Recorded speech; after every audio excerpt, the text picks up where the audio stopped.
सबसे पहला एनिमे हर किसी का स्पेशल होता है और वो याद रहता है हमेशा। इसी के साथ हर किसी की एनिमे जर्नी भी एकदम अलग होती है। कोई यूट्यूबर से इन्फ्लुएंस होकर देखना शुरू करता है, तो एक चीज़ बोल रहा हूँ, ये जापानीज में है और सबटाइटल्स के साथ है। Go watch death note on Netflix. तो किसी के दोस्त ने रेकमेंड किया होता है या एनिमेटेड मूवी से एनिमे देखना शुरू करता है। लेकिन मेरी जर्नी सबसे अलग है। 2020 में जब कोरोना था और सब न्यूज़ के सीख रहे थे या बिंज वॉच कर रहे थे, मैं खुद के मोबाइल फ़ोन के लिए कूल एनिमेटेड हीरो वॉलपेपर ढूंढ रहा होता हूँ और वहाँ से मेरी एनिमे जर्नी शुरू होती है। आई नो ये बहुत ज़्यादा अजीब लग रहा है, लेकिन मेरी फर्स्ट एनिमे इससे भी ज़्यादा अजीब है। जहाँ मोस्टली न्यू कमर्स का फर्स्ट एनिमे डेथ नोट, जेजेके या डीमन स्लेयर होता है, वही मेरा एओटी था। अब एक क्वेश्चन आ रहा होगा, वॉलपेपर ढूंढते हुए एओटी कैसे मिला? आंसर देता हूँ इसका भी। मेरे पास खुद का फ़ोन बहुत समय से था और हर कोई अपने फ़ोन को संभाल के रखता है, नए नए वॉलपेपर ट्राई करता है कि इस पे कौन सा अच्छा रहेगा। और as a boy I am very much into superheroes.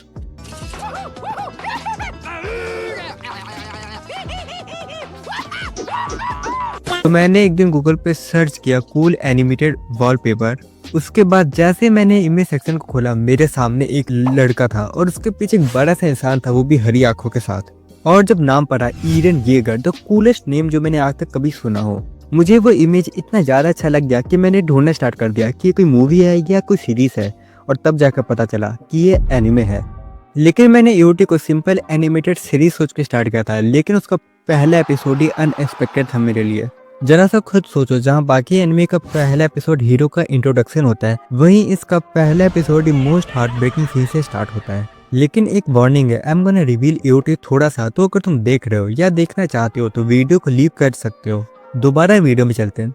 तो सुनो, मैं रोज एक एपिसोड ही देखता था और बाकी टाइम वही पढ़ाई, गेम खेलना, सीरीज देखना, यही सब। लेकिन एक दिन शौक लगा जब एरन मारा गया। मुझे तो ये लगने लगा था एक एपिसोड के लिए कि अरविंद मेन हीरो है और एरन साइड हीरो था स्टार्टिंग से। लेकिन वही कि एओटी अनएक्सपेक्टेड है, जो तुम सोच सकते हो उससे एकदम अलग सिनेरियो मिलता है। और वही चीज़ एओटी को सबसे खास बनाती है। ये शो किसी भी नॉर्मल स्टोरी लाइन को फॉलो नहीं करता और तुम जितना एओटी को देखोगे उतना उससे अटैच होते जाओगे हर एक कैरेक्टर से, फिर चाहे वो इरविन हो, मिकासा हो, लेवाही क्यों ना हो। एओटी की स्टोरी जैसे जैसे बढ़ती गई, मुझे समझ आने लगा था कि जिसे मैं कार्टून समझ के देख रहा हूँ उसके अंदर पॉलिटिक्स भी है, वॉर इमोशन भी है और एक पूरी सर्वाइवल जर्नी है।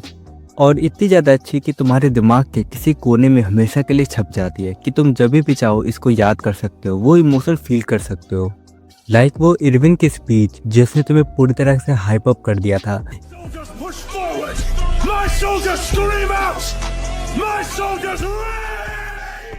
या उल्टी बाल्टी को मरते हुए देखना है जब वो ईरन और अरमी से मदद मांग रहा था।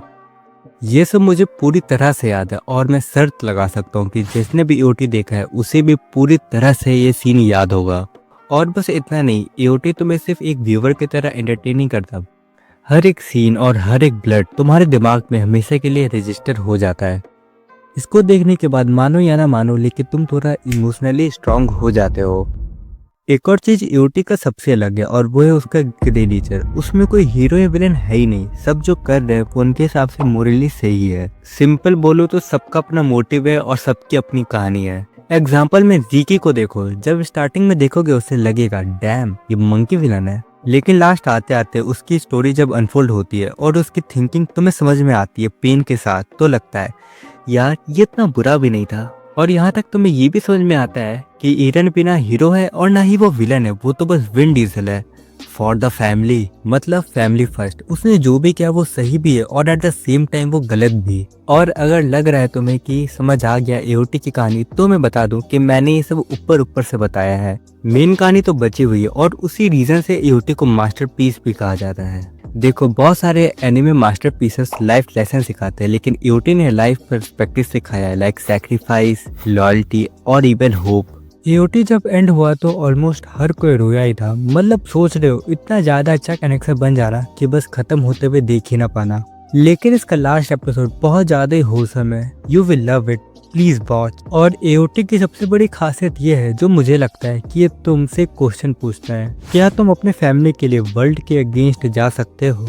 ऐसे डीप क्वेश्चन का आंसर कमेंट में देना तुम लोग। एओटी के बाद ना जाने मैंने कितने ज्यादा एनिमे देख लिए हैं, जैसे नारुतो, वन पीस, ब्लीच, लेकिन एओटी उनमें सबसे खास है मेरे लिए। और उसकी वजह से ही मैं ये एनिमे की दुनिया में आया और अब मेरा जाने का मन भी नहीं करता। अगर तुम लोगों ने अभी तक एओटी नहीं देखा है तो एक बार रिस्क लो और देख लो, क्योंकि ये शो तुम्हें हमेशा याद रहेगा।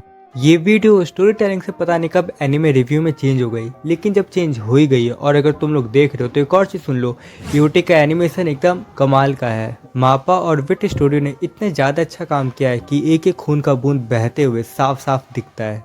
देखो, मुझे एओटी का सीज़न 1 कंप्लीट करने में 12 दिन लगे थे, लेकिन वो 12 दिन मेरी लाइफ के सबसे हसीन पलों में से एक बन चुके हैं। क्योंकि अगर मैंने एओटी नहीं देखा होता तो मुझे नहीं लगता कि मैं भी ये यूट्यूब चैनल चला भी रहा हूँ।